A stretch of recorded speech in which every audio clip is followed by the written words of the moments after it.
In this lecture, we're going to try and use the information extraction feature of large language models to identify and extract a specific information from a text.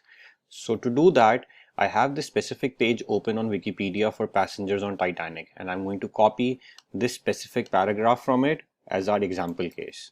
So this paragraph talks about second-class passengers who were on the Titanic, and over here the information that I'm looking for is here for an adult school second-class passenger was £13.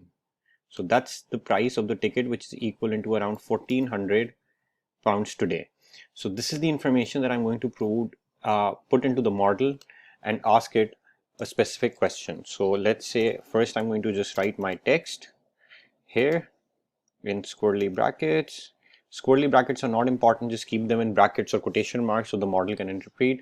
Now question is, can you tell me the price of second class passenger ticket based on the information below, and then I'll end it with a question mark, and let's see what the model says now. Based on the information provided, the average ticket price for an adult second class passenger is £13. So it was able to extract this information.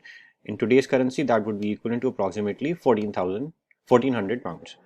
Awesome. So let's see if Bard can do the same job for us. So I just copy pasted the exact same prompt in Bard, and let's see what Bard says. The average ticket price for a adult is 13. So both the models were able to extract the information from a sample text that we provided.